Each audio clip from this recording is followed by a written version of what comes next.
to another video. I hope you're all doing okay and finding January as best as you can. I know January is literally known as like the most depressing time of year, but I'm not gonna lie, I quite like it. Like, it's my birthday in January, so I feel like it's yeah, it's not depressing for me. I'm quite liking it, and I'm loving being back in the swing of things and getting back to work and stuff. So yeah, I hope you guys are loving it as well.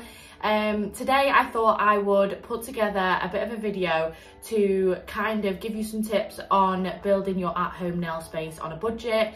I mean, when I first started, I definitely started my nail room on a budget, but it worked absolutely fine for me. And yeah, I just thought I would basically put like a little video together and share my tips and what I did and what I found really helpful, because I know there's quite a few people that are looking into getting into starting nails in 2022.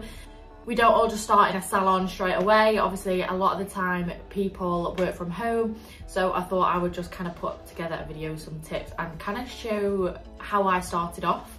So basically I started off in a spare room upstairs in the house.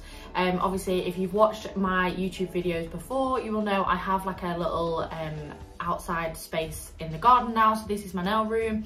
But obviously when I first started, I was in a spare room of the house. I did know that that wasn't always going to be kind of like a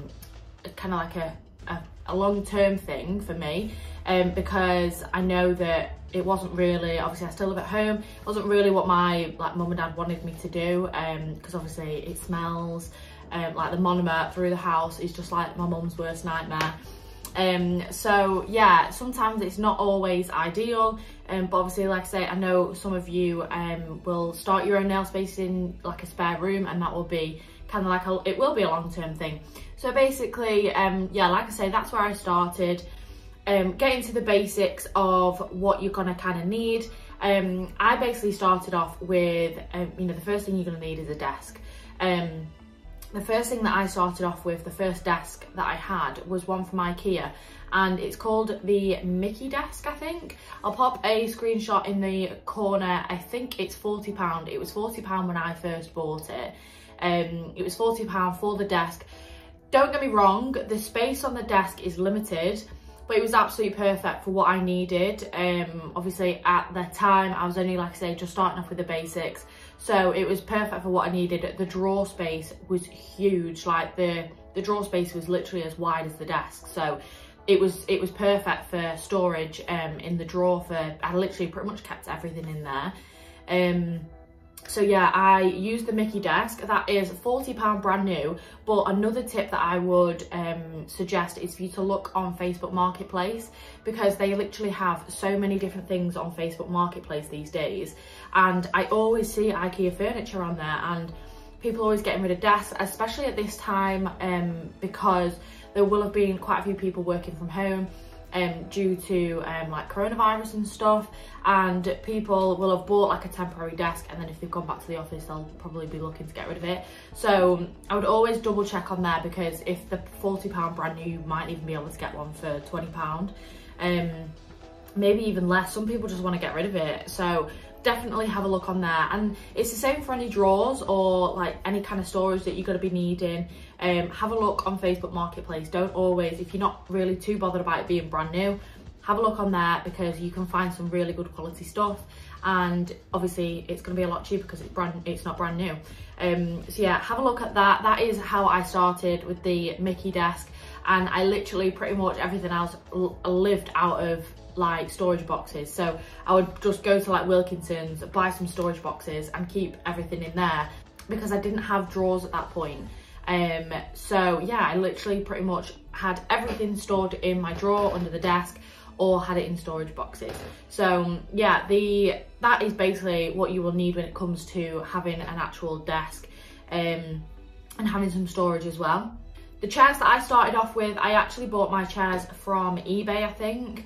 You might have seen them in a previous video. They're like just some grey, really nice kind of chairs actually.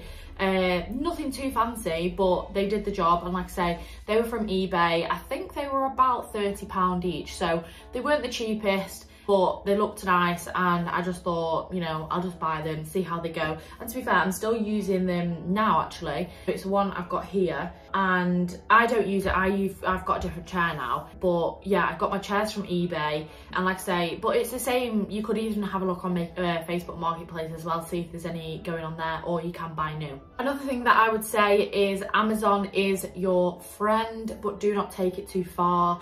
I order a lot of stuff from Amazon, don't get me wrong. I actually did an Amazon video, so I bought a lot of nail supplies from Amazon. I'll link the video in the top corner of my Amazon haul for nail supplies, and you can see on that video everything that I kind of buy from Amazon. To be honest, it's not really changed since I posted that video. Still, there's things that I buy from Amazon, but things that I don't as well. I would kind of stay away from like kits from Amazon, you know, where you can buy monomer, acrylic powder, any dip kits or anything like that. I would kind of stay away from. I only buy from Amazon for stuff that I'm not necessarily using on a client, if that makes sense. So I wouldn't buy monomer from there, I wouldn't buy acrylic powder from there, I wouldn't buy, you know, all that sort of stuff. But then I would buy my soak-off pots, nail art brushes, you know, like lint-free wipes, stuff like that, and also like my dental bibs. I buy like a lot of stuff from Amazon, but not stuff that I would be using on a client, kind of like on their nails, if that makes sense. Obviously stuff like nail tips, if you want to get your nail tips from there, absolutely fine. I personally get mine from Glitterbels, but like I say, I think there's just a bit of a line on Amazon, so of stuff that like is okay to buy, and then stuff that I wouldn't personally buy, just because I like to know that what I'm using on clients is safe for one, and that it's going to last. And not always on Amazon is it kind of like that.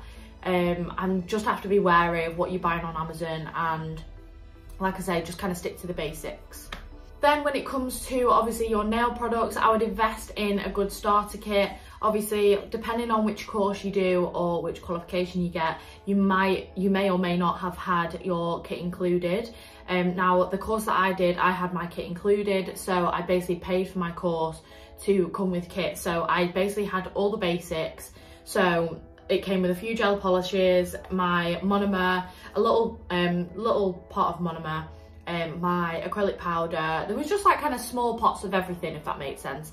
So you could kind of then make your own opinion on the brand, and if you like working with that brand, then you can obviously go and buy from them again. But if you want to have a look elsewhere, then you can as well. But like I say, a lot of brands do starter kits, so I would invest in a starter kit.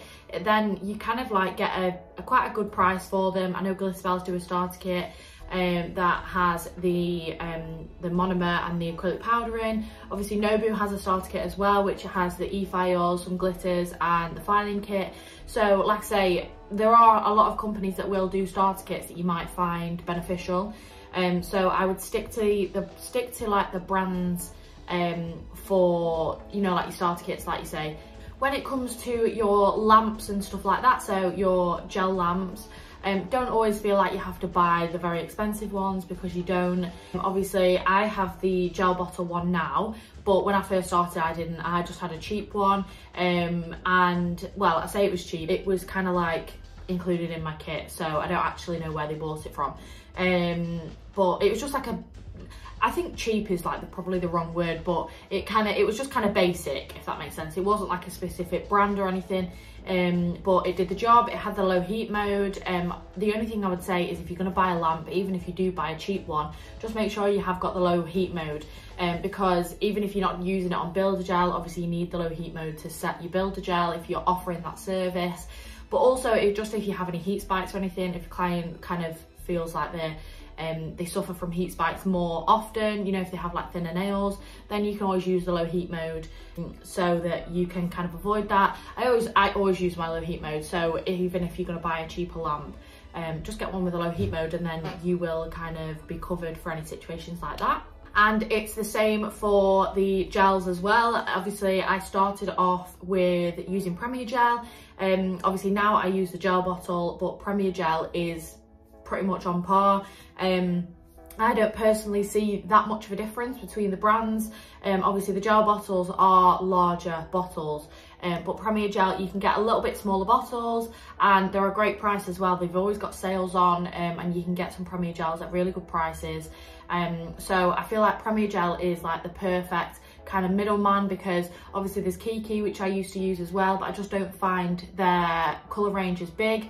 Premier Gel has a really great colour range, but also has really good prices, and good size bottles as well. So I would always stick to, obviously when you're starting out, don't feel like you have to jump in and straight away buy like the gel bottle, which is up their price range, because you'll be spending a lot of money, and it will save you a lot of money if you kind of just stick to, you know, like Premier Gel, for example, that do really good prices and have really good products. This was just a really quick video today, guys. I had a request on my Instagram for this video to be done, so I thought I would just put a quick video together with a few tips just to basically help you guys build your at-home nail space on a budget.